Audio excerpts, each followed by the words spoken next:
നമുക്ക് കാണാൻ സാധിക്കും ഇപ്പോൾ LDF-ന് ചേലക്കര സമ്മാനിച്ച കെ രാധാകൃഷ്ണനും അതോടൊപ്പം തന്നെ ഇവിടെ നിന്നും വിജയിച്ച സ്ഥാനാർത്ഥി UR പ്രദീപും റോഡ് ഷോയായി നീങ്ങുന്ന ദൃശ്യങ്ങളാണ് റിജിത്ത് നമുക്കിപ്പോൾ കാണാൻ സാധിക്കുന്നത്.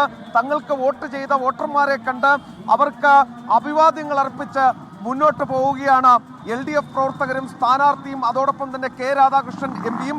ഇന്ന് ഈ ചേലക്കര നിയോജക മണ്ഡലത്തിലെ മിക്കത്തുകളിലും ഈ മുഴുവൻ പഞ്ചായത്തുകളിലേക്കും ഈ റോഡ് ഷോ ഇന്ന് എത്തിച്ചേരും.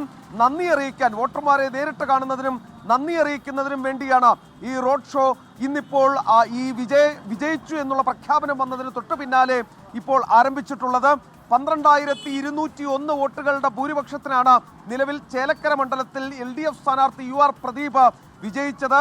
അതിന് തൊട്ട് പിന്നാലെ തന്നെ ആഹ്ലാദ പ്രകടനം ആരംഭിക്കുകയും ചെയ്തു. മധുരം വിതരണം ചെയ്തും പായസം വിതരണം ചെയ്തുമൊക്കെയായിരുന്നു ആഹ്ലാദ പ്രകടനം തുടങ്ങിയത്. ഇവിടുത്തെ കണക്കുകൾ നോക്കിയാൽ നേരത്തെ മുൻകാലങ്ങളിൽ കിട്ടിയിരുന്നതിൻ്റെ അത്രയധികം ഭൂരിപക്ഷം കിട്ടിയിട്ടുണ്ടോ എന്ന് ചോദിച്ചാൽ ഇല്ല എന്ന് പറയാം. പക്ഷേ പ്രതിപക്ഷ നേതാവ് അടക്കം പറഞ്ഞത് തങ്ങളുടെ രാഷ്ട്രീയ വിജയം ചേലക്കരയിൽ നിന്നായിരിക്കും എന്നുള്ളതാണ്. അത് പറഞ്ഞുകൊണ്ടാണ് രമ്യ ഹരിദാസിനെ മത്സരരംഗത്തേക്ക് ഇറക്കിയതും ഈ മത്സരത്തിലേക്ക് വരികയും ചെയ്തത് UDF. പക്ഷേ പറഞ്ഞ വാക്ക് പാലിക്കാൻ പ്രതിപക്ഷത്തിന് സാധിച്ചില്ല. അവർ സ്വപ്നം കണ്ടതുപോലെ ഒരു രാഷ്ട്രീയ വിജയം ചേലക്കരയിൽ അവർക്ക് കിട്ടിയതുമില്ല എന്നുള്ളതാണ് വസ്തുത. ഇപ്പോൾ ഞാൻ നിൽക്കുന്ന സ്ഥലം ദേശമംഗലമാണ്.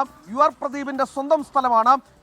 നിലവിൽ ഈ 13 റൗണ്ടോളം ഈ വോട്ടെണ്ണൽ നടന്നെങ്കിലും അതിൽ ഒരു റൗണ്ടിൽ മാത്രമാണ് UDF-ന് മുന്നിൽ വരാൻ സാധിച്ചത് എന്ന് പറയുമ്പോൾ തന്നെ മനസ്സിലാകും എത്രത്തോളം ശക്തമായ മുന്നേറ്റം നടത്താൻ LDF-ന് സാധിച്ചു എന്നുള്ളത്. അപ്പോഴും പറയണം, ഇത് മുൻകാലങ്ങളിലുണ്ടായ നേരത്തെ കെ രാധാകൃഷ്ണൻ മത്സരിച്ചപ്പോഴുണ്ടായ ആ ഒരു ഭൂരിപക്ഷം ഇല്ല എങ്കിൽ കൂടി തങ്ങളുടെ കോട്ടയിൽ, തങ്ങളുടെ പൊന്നാപുരം കോട്ടയിൽ തട്ടുകേട് വന്നിട്ടില്ല എന്ന് തെളിയിക്കാൻ സാധിച്ചു LDF-ന്. മുഖ്യമന്ത്രിയുടെ നേതൃത്വത്തിൽ ഇവിടെ പ്രചാരണം ഏതാണ്ട് ഒരു 6ലധികം പൊതുയോഗങ്ങൾ നടന്ന സാഹചര്യം കൂടിയുണ്ട് ഇവിടെ. മാത്രമല്ല 3 ദിവസം ഈ മണ്ഡലത്തിൽ മാത്രം മുഖ്യമന്ത്രി വന്നു പോവുകയും ചെയ്തിരുന്നു. അത്ര കണ്ട് പ്രസ്റ്റീജിയസ് മത്സരം നടന്ന സ്ഥലം കൂടിയാണ് ചേലക്കര നിയോജക മണ്ഡലം. അവിടെ വെന്നിക്കൊടി പാറിക്കാൻ LDF-ന് സാധിച്ചു. ഇനി UDF-ന്റെ കാര്യം എടുക്കുകയാണെങ്കിൽ അവരവകാശപ്പെടുന്നത് ഭരണവിരുദ്ധ വികാരമുണ്ട് എന്നതിൻ്റെ തെളിവാണ് കഴിഞ്ഞ തവണത്തെ ഭൂരിപക്ഷം കിട്ടാതെ പോയത് എന്നവർ അവകാശപ്പെടുന്നു. BJP-യെ സംബന്ധിച്ചാണെങ്കിൽ ഏതാണ്ട് 33,000-ലധികം വോട്ടുകൾ അവർ ഈ നിയോജക മണ്ഡലത്തിൽ നേടുകയും ചെയ്തിട്ടുണ്ട്.